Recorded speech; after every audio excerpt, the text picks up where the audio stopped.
Hello, and welcome to Class 3 of Herbology 101. This class, we will talk about schizandra and nettles, and our preparation will be tonics. So let's begin.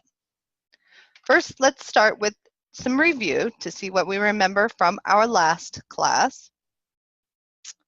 So our first question is, what is a tincture? Is a tincture A, similar to a decoction, B, the same as a tea, C, a liquid extract of an herb that can be taken orally, or D, an herb that causes body tissues to contract? So take a minute and think about what you remember from last week, and then we'll go on to our answer. So the answer is C, a liquid extract of an herb that can be taken orally. Did you get it right?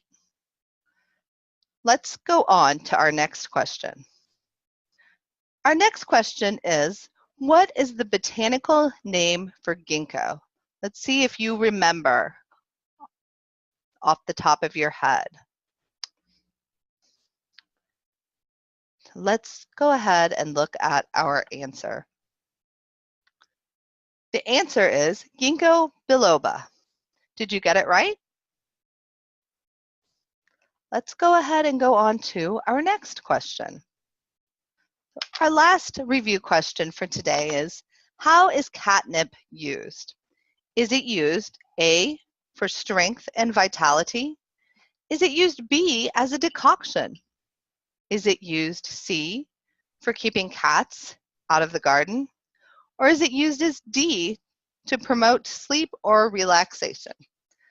Take a minute to think about it, and then we will find out the answer.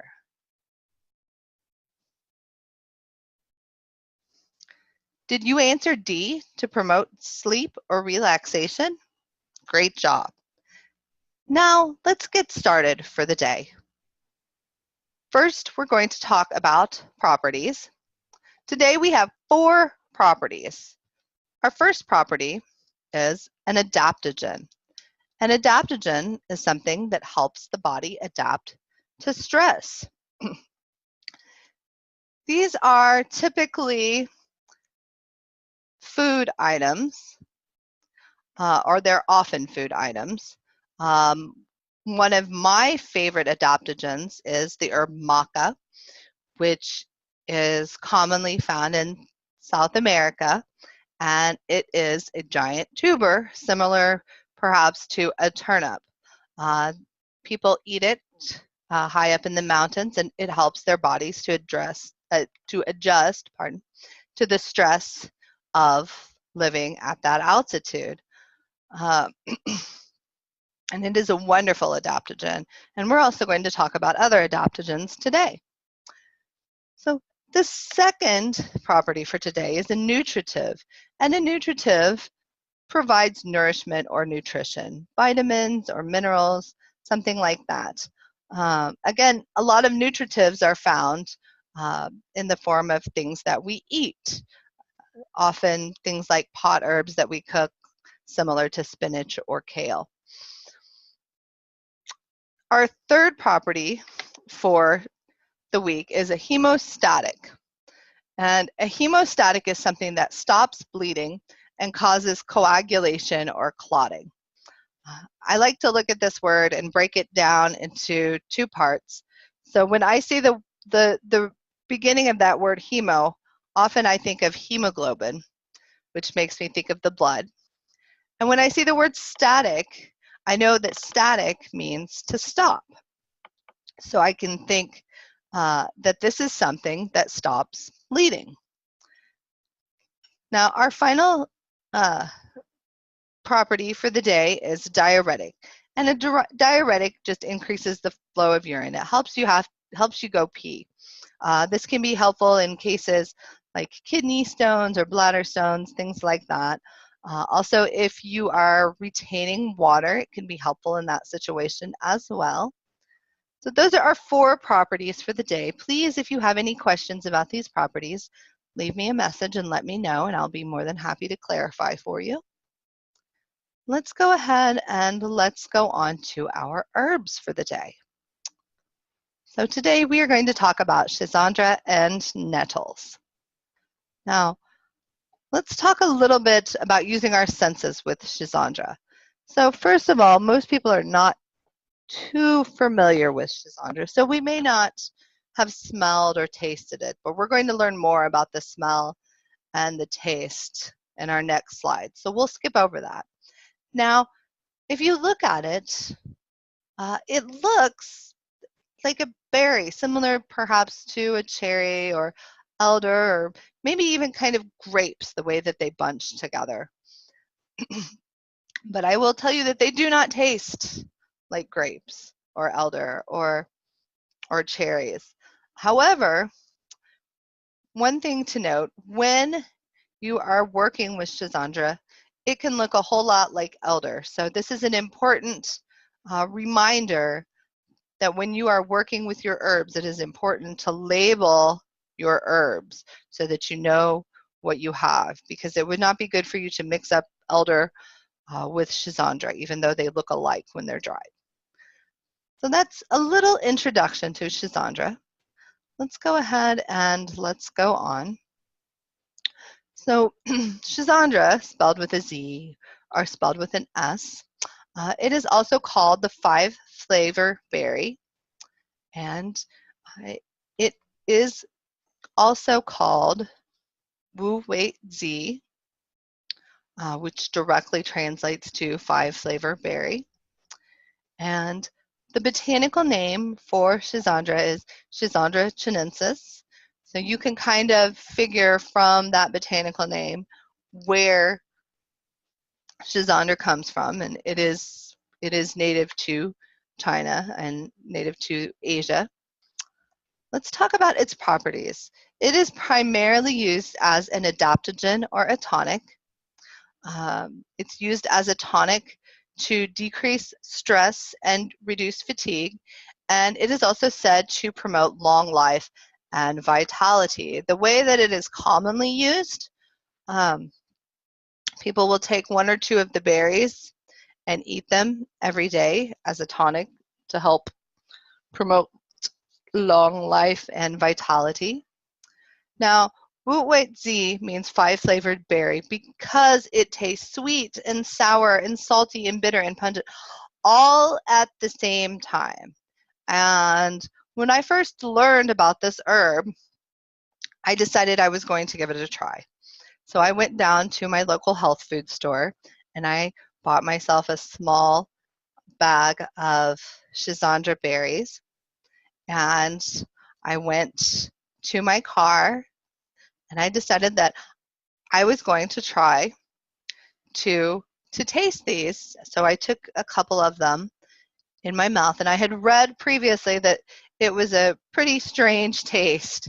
So I went ahead and I thought I'm used to different types of food. I can handle this. So I went and I put a couple of these berries in my mouth and I started chewing, and boy, I could taste all of those flavors in the berry, and it was a very strange taste, and it's a very, very strong taste. And I chewed it a couple more times. It eventually got to the point where after probably about 3 times of trying to convince myself that I was going to be able to eat this, that I finally spit it out. Its taste is truly, truly that strong. Which is also why, as I mentioned before, it's really important that you don't get it confused with elderberries. Now, Schisandra grows primarily in Russia, in the southern part of Russia, and in the northeast part of China. We don't see it too much yet in the United States, but it is becoming increasingly popular. So it's one that you might see coming up. And I'm still working out a good recipe for it. I'm in the process of actually creating a salad dressing made from Schisandra berries. So as soon as I have the results of that, I will post it with this class. So let's go ahead. That's a little bit about Schisandra. Let's go ahead and let's move on to nettles. Now, nettles are probably one of the most commonly wildcrafted herbs. As far as smell and taste, they have a greener smell, similar to something like spinach or kale, uh, something in that greens family, and they taste that way too. In teas, they do make a somewhat darker tea, not as dark as, say, a black tea, but certainly not as light as a chamomile. It's a darker, more richer tea. As far as look, you can see they're kind of weedy and they have sawtooth leaf edges. Now, as far as feeling, how nettles feel, we're going to talk more about that in a moment. That's probably one of the nettle plant's most remarkable characteristics is the way that they feel. So let's talk about that.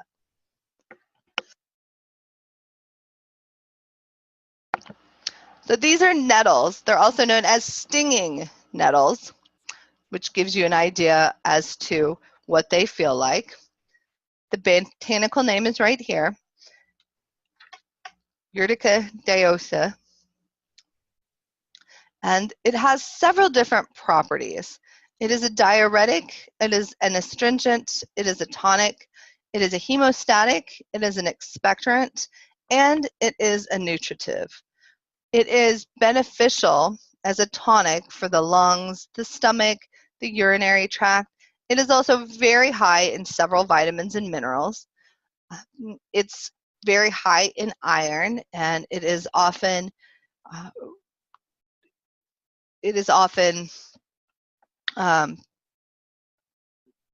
it's suggested to women at the end of their pregnancy to drink nettle tea to increase their iron supply in their body. It can also be used in making rope. Now, there are videos of this online. They're very, very interesting. I first saw this many, many years ago.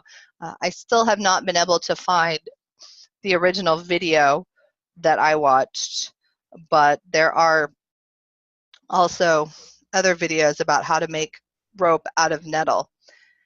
Now, the thing about a nettle plant is that a nettle plant is not called stinging nettle for nothing. It has tiny hollow hairs on it that when they're touched, they cause a rash. It's called an urtica rash.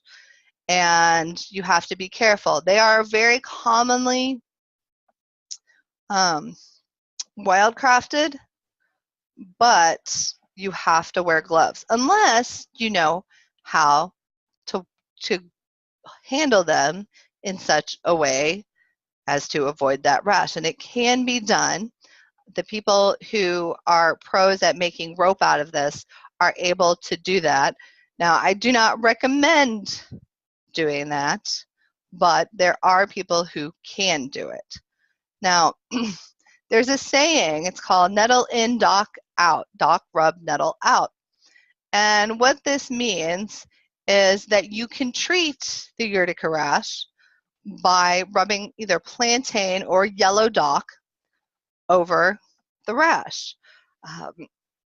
You often find yellow dock or plantain growing in the same place as nettles, and they're some of the best remedies for that nettle rash. And in fact, the very best remedy for nettle rash is juice of the nettle itself, if you can get that. So it's interesting that this plant that causes this action, this rash, the counteraction for it can be found growing very closely. And nettles commonly grow in kind of waste areas, open fields or abandoned places. And so you can often find them together. Plantain and yellow dock often grow in those same types of places. So they're often found together. So those are our herbs for today. Let's go ahead and let's talk about our preparation for the day. So today's preparation is tonics. Let's talk a little bit about tonics. Now, what is a tonic? So a tonic is something that strengthens the nervous system and improves nutrition and favors normal activity of all the organs in the body. And 100 to 150 years ago, there used to be a tonic for everything. You can see in the pictures here, liver tonic and hair tonic and chill tonic. You can see Pabst tonic on the far side. And there was a tonic for everything. Some of these things actually still exist today. If you look at the Pabst bottles, they look similar to beer bottles, and this is no coincidence because today Pabst bottles beer. They don't produce tonics anymore, but they do bottle beer. Now, you can also, if you go into any grocery store today and you go to the aisle where you find club soda, ginger ale, things like that, you will also see something called tonic water. Now, tonic water contains a substance called quinine, and quinine was used to fight malaria or yellow fever. You will also notice that in that aisle, any bottle of tonic water is going to have some yellow somewhere on the label that indicates it's a throwback to this time when it was used to treat yellow fever. Yellow fever caused yellow skin, yellow eyes. It caused jaundice. And we don't have it in this part of the world, in the United States, any longer, but we still have this remnant in the form of tonic water of the time when yellow fever was very much a problem and an epidemic. And there are even now new companies coming out with tonic water, and there are still little throwbacks to this time when it was used for malaria. Company called Fever Tree, indicating the use of quinine and the bark from the quinine tree to help treat yellow fever. So even though we don't see them much today, they're still useful, and there's still several remnants of the days when tonics were more common out there if you look. So what I want you to do, you have a video about tonics to watch. I want you to watch that video, and he is going to talk about several different properties, some that we have discussed, some that you may not have heard yet. So, but when you watch that video, pay attention, because that's what your weekly questions are going to be about. So let's go ahead, let's look at those very quickly. So after you watch that video, your first question, like I said, listen for those properties. Which ones did you recognize from what we have already discussed? And what other properties did you learn about during the video? Just name 2 or 3 that you heard in the video that you didn't know about, or maybe you did know about them, but they're ones we haven't talked about. Our second question for this week is, tell me what you think of that preparation that was made in the video, and would you try it, or have you tried anything similar before? This recipe that he presents in the video comes in many different forms, and it has many different names. It's Master Tonic, or Fire Tonic, or Fire Cider. It goes by several different names with a few different variations on the recipe. So go ahead, watch the video, answer the questions, and that is all for this week. I hope you've enjoyed this week's lesson, and I will see you next week. Bye-bye.